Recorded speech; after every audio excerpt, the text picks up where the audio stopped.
अस्सलाम वालेकुम जी, कैसे हैं आप सब। उम्मीद है आप सब ठीक होंगे। मैं भी बिल्कुल ठीक अल्हम्दुलिल्लाह। तो आ गया है लेक व्यू का सेकंड पार्ट। और ये मेरे पास छोटी सी क्यूट सी बेबी है। ये मेरी नंद की देवरानी की बेटी है। माशाल्लाह बहुत क्यूट है। और अब बारी थी मेरी झूले पे बैठने की, तो मैं बैठी थी डोली वाले झूले पे।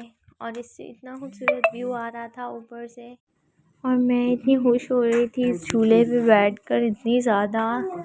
आप मेरी खुशी का अंदाज़ा मेरे चेहरे से लगा सकते हैं, क्योंकि ये व्लॉग मैंने मास्क में बनाया था, इसलिए मेरे पास कुछ ही क्लिप्स हैं फेस वाली जो मैं ऐड करूँगी बीच में। बाकी पूरा व्लॉग मेरा मास्क के साथ ही होगा, क्योंकि इस टाइम पे मेरा मास्क था जब हम लेक व्यू गए थे। और ये देखें कितना प्यारा व्यू आ रहा है ऊपर से। इसके बाद मेरी नंद और नंदोई बैठे कश्ती वाले झूले पे, जहाँ पर मेरे नंदोई को इतना डर लग रहा था। और मेरी नंद फुल टाइम ब्लॉग बना रही थी और मैं बैठी हुई थी, क्योंकि कश्ती वाले झूले पर भी मैं नहीं बैठ सकती थी। इसलिए ये 2 दफ़ा चलते चलते झूला रुका था, क्योंकि और भी लोगों ने आके बैठना था। इन्होंने 2 से 3 बार रोक के फिर चलाया था झूला। और मेरी नंद को ज़रा भी डर नहीं लग रहा था, लेकिन फ़लक के अंकल बहुत ज़्यादा डर रहे थे। उसके बाद जी हम गए टिकट हाउस फिर से, और मैं आपको सारे टिकट्स की प्राइस दिखाती हूँ, ताकि आप लोगों को अंदाज़ा हो जाए कि लेक व्यू में कितने कितने की कौन कौन सी टिकट है। ये देखिए मिनी जेट, बम्पर कार्स और सुपर ट्रेन वगैरह सबके टिकट्स थे। ये आप सब देख सकते हैं, जिप लाइन, ये सारे यानी मुनासिब टिकट्स थे, इतने ज़्यादा महंगे नहीं थे। और फिर इसके बाद हमने बच्चों के लिए लिया वो कार वाला झूला, वो जिसमें बच्चे कार चलाते हैं अंदर। मैं अभी आपको दिखाती हूँ। और मेरी नंद भी पीछे व्लॉग रिकॉर्ड कर रही हैं। और मेरी वीडियो को लाइक और चैनल को सब्सक्राइब लाजमी कर दें तब तक आप लोग, ताकि मेरी वीडियोस आने वाली आपको मिलती रहें। और ये देखें 2 बच्चों ने, लड़कों को ही शौक़ होता है इस तरह की राइडिंग वगैरह पे बैठने का। तो हमारे 2 लड़के थे छोटे छोटे, जो कि ज़िद कर रहे थे कि उन्हें इस कार पे बैठना है। तो फिर हमने बोला कि बैठ जाओ।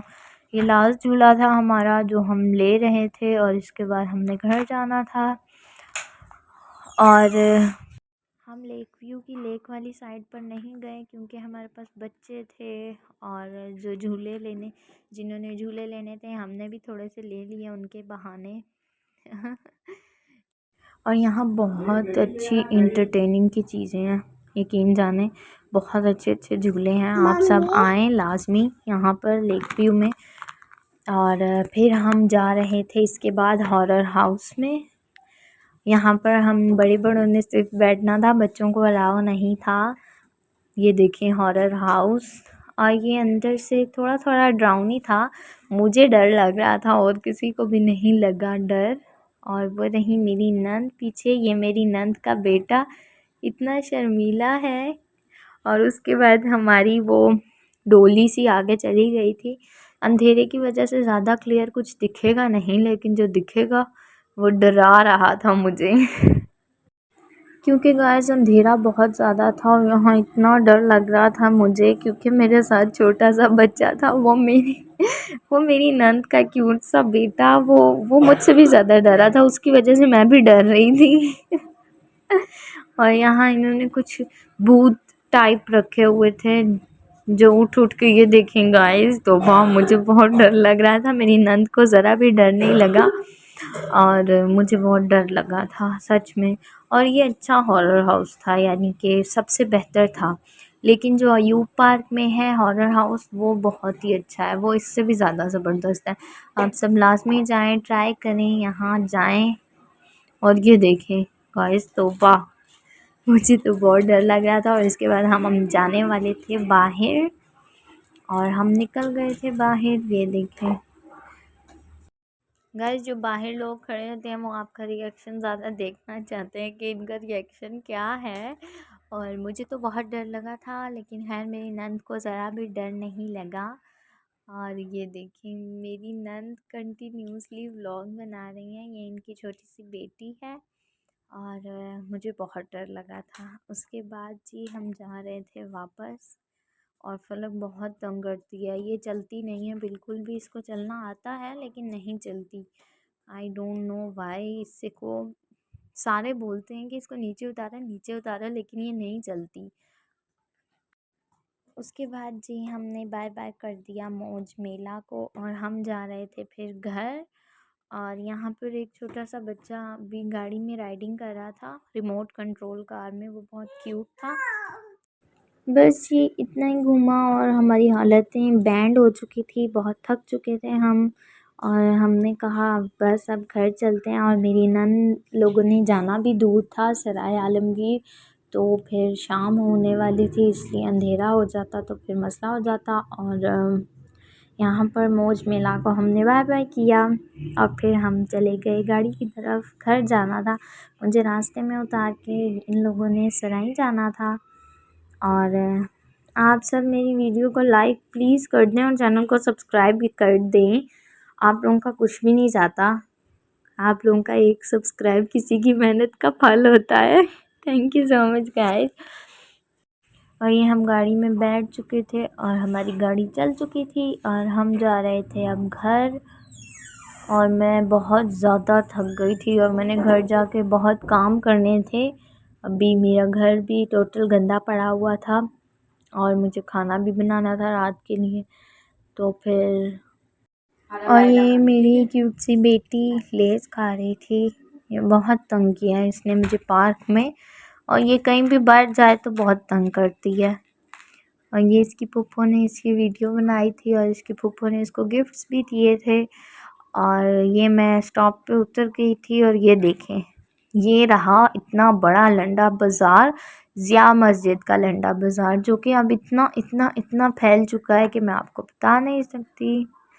उसके बाद हम घर आए तो फिर फलक सो गई, इतनी खेल खेल के थक चुकी थी कि आते साथ ही सो गई। और मैंने बेड सेट किया, उसको सुला दिया। और देन मेरा गन देखें कमरे में कितना ज़्यादा गन फलक ने डाल दिया आते साथ ही, और पहले का भी डला हुआ था। सो मैंने साफ़ कर दिया एकदम से चुटकी मार के रूम। चुटकी मार कर नहीं हुआ, बड़ी मेहनत से हुआ। और फिर इसके बाद मैंने खाना बनाना था तो मैं बनाने चली गई खाना। और मैंने बनाना है खाने में आलू गोश्त, जो मैं आपको बताऊंगी, साथ रेसिपी भी बता दूंगी कि आप लोग भी मेरी तरह ट्राई करें। सबसे पहले तो वेट लगाना है जी गोश्त को 20 से 25 मिनट तक, बीफ को। और फिर कुकर खोल के हाँ इसका पानी हमने निकाल लेना है बिल्कुल, और इसको अच्छी तरह भूनना है ऑयल डाल के। और मैंने इसमें देखें फिर जब मैंने भून लिया था, मैं भून रही थी यहाँ पर, और मैंने ऑयल डालना है अब इसमें, मैं आपको दिखाऊंगी। ऑयल डाल के अच्छी तरह भूनना है इसको। और क्योंकि मैंने आलू भी डालने थे तो आलू के लिए मैं अलहदा से मैंने गोश्त को सिर्फ 20 मिनट वेट लगाया था, क्योंकि मैंने आलू को भी 5 मिनट लगाना था। और यहाँ मैं ऑयल डाल के हांडी को अच्छी तरह भून रही थी। ये देखें जी हांडी की लुक कुछ ऐसी हो जाए, अच्छी तरह मसाला टमाटर प्याज आपके नज़र ना आए, ऑयल में इतना फ्राई हो जाए चिकन, तो फिर आप इसमें डाल सकते हैं। ये देखें कंडीशन ऐसी हो जाए मसाले की, बिल्कुल क्लियर मसाला बन जाए, तो फिर उसके बाद हम इसमें डालेंगे पानी। पानी इतना डालेंगे कि जितना आपने शोरबा बनाना हो, जितनी आपने ग्रेवी बनानी हो, आप उतना पानी डाल सकते हैं। मैंने क्योंकि इसके साथ चावल बॉईल किए थे इसलिए मैंने थोड़ा ज़्यादा डाला था पानी, 2 ग्लास मैंने डाला था। अच्छा गाइस, फिर मैंने इसमें डाल दिए थे आलू। अच्छी तरह हांडी को भूनने के बाद मैंने इसमें आलू डाल दिए थे। मैंने आलू बड़े साइज़ के काटे थे क्योंकि मैंने इसको 5 से 6 मिनट इजीली वेट लगाना था, क्योंकि आलू गलने में टाइम लगता है, इसलिए मैंने इसमें बड़े बड़े आलू डाले थे। और उसके बाद मैंने डाला पानी इसमें 2 ग्लास। आप अपनी मर्ज़ी से जितना मर्ज़ी पानी डाल लें, लेकिन आलूओं को 5 से 6 मिनट वेट लगाएं। गोश्त को 20 मिनट लगाएं, क्योंकि गोश्त गलने में 25 मिनट लगते हैं, इसलिए आप 20 मिनट लगाएंगे, 5 मिनट आलूओं के साथ भी गल जाएगा अच्छी तरह। अच्छा गाइस, मैंने पानी डाल के उसके बाद इसको वेट लगा दिया, वेट उतारा तो ये सूरत हाल थी। तो मैंने फिर उतार लिया इसको चूल्हे से, साथ मैंने चावल बॉईल किए और हमने खाना खाया। और फिर मैं बहुत थकी हुई थी, मैं फिर उसके बाद सो गई। वीडियो को एंड यहाँ ही करते हैं। अल्लाह हाफिज़।